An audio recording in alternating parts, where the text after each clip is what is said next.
What's up guys, and welcome back to another episode of Club and Country. This is episode number 13. We're starting today's episode with Ben Davis coming to me and saying, I know people have been talking about the position you're playing me in. I just want to say I'm ready to do whatever's necessary to make us successful. I'm happy to play as a midfielder if that's part of your plan. And I think that is where I'm going to play Ben Davis as well. Obviously, if you missed the season open, you'll be like, what? Ben Davis, Newport County. If you missed the season opener, please, guys, I beg you, go back and watch it.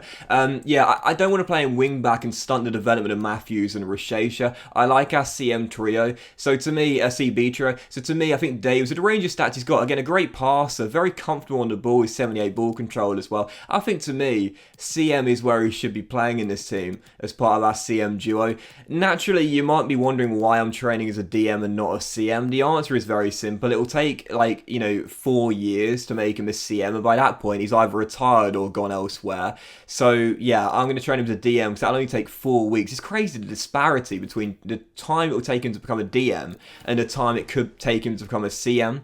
But yeah, we'll train him as DM. That should at least help a little bit with familiarization. I can't say that word. Please don't laugh at me. Familiarization with the CM role he'll be playing in this season. But yeah, I think, again, with Davis's range of stats, 79 overall, the highest rated player in League One, it would make no sense to play him as a centre-half. We wouldn't be able to utilise the great passing stats he's got other than just off-laying the ball to a more creative player. So I think really, again, CM to me makes total sense. He's not got the pace to play on the wing, but through the middle, I think that's probably where he'll excel at this season with Newport County. So for the first game of this episode, you would have noticed that I did send the scout out. Yes, the 5-star judgment scout I picked up in episode 1 of the new season and couldn't send him out because we didn't have enough money. I sent him out for 6 months. You know me, I always do 9 months scouting around August, September time.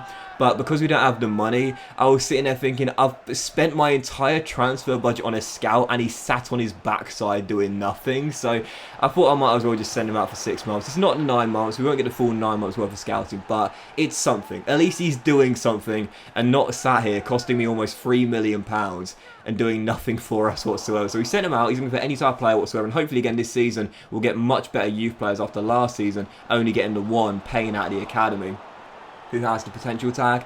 And so for the first game of today's episode, Hull City away at it's not the KCOM anymore. I want to call it the MKM Stadium. No, if that's right. It's not the KCOM anymore. But Hull City away, the Tigers, relegated from the Championship last season. They will be one of the front runners to gain promotion back to the Championship for Season 3. So this is going to be a massive game here away. Josh McGuinness gave them the early lead for Isaac Davis, levelled things for us soon after. And then 7 minutes after the restart, should have put us in front here. Trying to lob the goalkeeper from 20 yards with Davis, putting it over. It was still 1-1. Really action-packed game though. And again, I think both of these teams will be going for promotion come the end of the season. Both of the teams are probably the front runners for promotion this year. So 10 minutes after the restart, I wasn't surprised to see Hull retake the lead. That man once again, Josh McGuinness, doing his best Tony Yeboah impression, smacking it in off the underside of the crossbar. Hull City lead by a goal once more. So 2-1 down. Once again we find ourselves trailing, but not giving up. Played really well away from home in the northeast. And 20 minutes after the restart,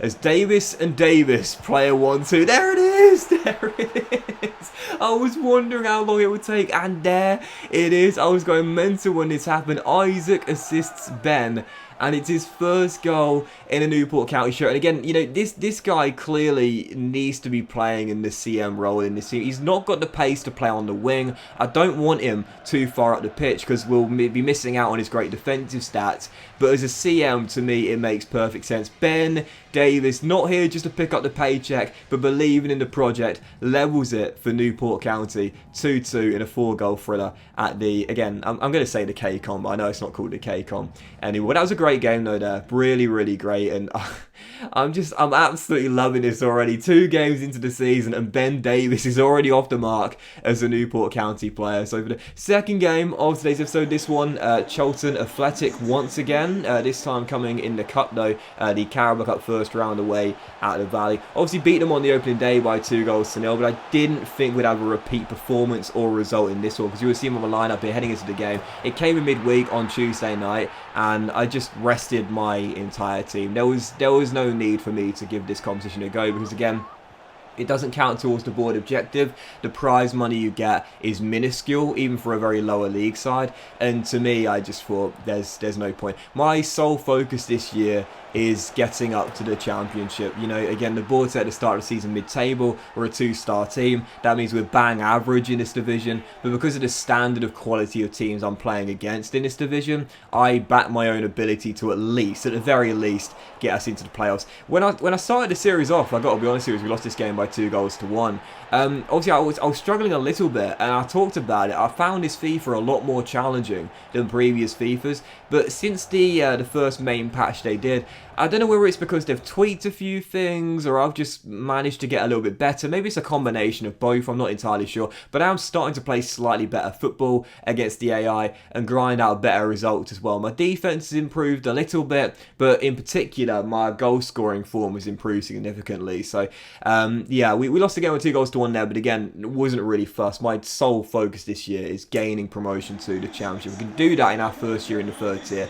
I'd absolutely love it. So, following that, we saw one of our youth players, Evans. He's gone to Derry City for a very small fee, just to get a bit more money in our budget, because right now we're down to pennies, let alone pounds. So yeah, just get a bit of money in our budget. He was only 53 overall. He could have okay potential, but as we know in this team, we got an abundance of fullback / wingback, so wasn't really going to get a game whatsoever. And for our third game of today's episode, Crew Alexandra coming to take us on here at Rodney Parade, aiming to make it back-to-back wins at home this season, and we'd start off with another goal for that man, Isaac Davis. 3rd and 3 for our man up top as Newport take the very early lead, and then right before half-time, a chance to make it 2. Colwell and Ben Davis play a 1-2, and oh yeah, his quality is shining through in League One already.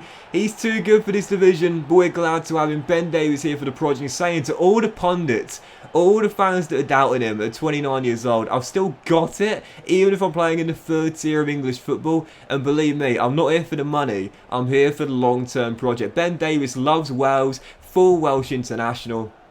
Obviously played for Swansea City before moving on to Spurs. Now he's back in his home country and he doubles our lead with his 2nd in 2. I'm absolutely loving it already so early on into the season. 54 minutes in, should have made it 3. Carwell running through 1-on-1 with a shot easily saved as we were still up by 2-0. But 11 minutes to go. Weren't really under much pressure in this game. From the very first whistle, like in our opening day victory against Charlton, was in really good form and a chance to make it 3, 10 minutes to go. Carwell running through 1-on-1. This time got it right. I'm always kind of like in two minds when I'm shooting from a tired angle, and I don't know if you guys are the same as me, but this year's FIFA has really changed my sort of shot selection from tight angles, because in previous years, and especially last year as well, it was always a far post finesse for me, and that's how we got our 3rd goal, finessing it towards the far corner with Colwell, who made up for his earlier miss, and the earlier miss was a near post smash.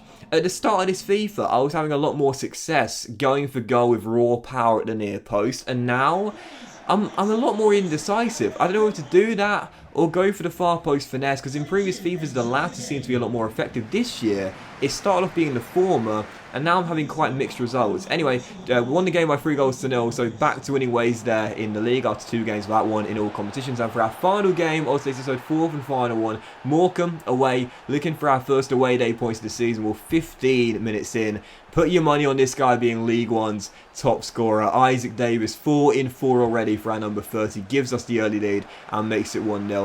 Tried to double it 28 minutes in as well. Tried to catch the goalkeeper out from range here with Pugh, and this would have been an amazing goal as well. I don't know how it went out for a corner. It seemed to deflect straight off the bar, but even so, it was still 1-0. And despite Morecambe having slightly more of the ball, as you see in the top left in the first half here, that often does happen for me against the AI. I still felt as though I was in control really from the first whistle. Should have made it 2-0 there. Pearson darted near the post. We were still leading by 1 to break, but in the second half, things didn't really change at all. We were still on the offensive right from the first whistle as the second half began. Again, could have made it 2 here, 56 minutes in. Great save, still 1-0. But then just past the hour mark, this was absolutely class here. Morecambe have a free kick on the edge. It was never a foul, by the way. I would have been fuming had it went in. But he had a free kick on the edge. It was charged down and blocked, and from that we went on one of the slowest counter-attacks you've ever seen in football history. But as Pugh rolled it through to Davis, he holds it up with a wonderful little chip, and makes it 2 with his 5th goal of the season already. Never a foul, by the way, so I was so glad to score from the counter. One of the slowest counter-attacks and breakaways ever, but Isaac Davis wraps it up. 2-0 Newport County. And then the question was, can we hold on to the clean sheet? Trying to play out from the back here. Morecambe given a lifeline to get back in the game with 50 minutes to go, but what a block this was. Chance remains alive with a beaker. Again, a great tackle by the youngster Lloyd Payne, and a great save as well by our goalkeeper Webb too. Brilliant defending, great goalkeeping, still leading by 2. And with 5 minutes to go, a chance to make it 3. Hull down the right hand side, dinks one in, and this was just as bizarre as it gets and as lower league as it gets. Alan Johnson, the Youth Academy striker, comes off the bench, makes it 3. But if you didn't see how it went in on the first glance, I'll show the replay for you.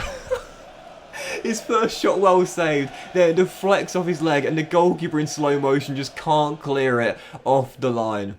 Morecambe 0, Notts County 3. Welcome to League One, where this sort of stuff happens. The slowest breakaway goal ever, and a bizarre deflection goal as well. 3-0, the final score. Big win there, and what a start for Newport County. We've got no money whatsoever. We spent it all on Ben Davies' weekly wage and a 5-star scout that we couldn't afford to send out for 9 months. But the start has been nothing short of brilliant. League's top scorers with 10. League's best defenders with only 2 goals being conceded. 3 wins, 1 draw, undefeated, and top of the table with 10 points for our first 4 games. Long way to go, but what a start. I'm loving the beginning to season 2. Thanks for watching, guys. Hope you enjoyed the episode. Much love to you all, and I'll see you for the next episode of Club and Country featuring Transfer Deadline Day very soon. What's Joe Allen up to these days?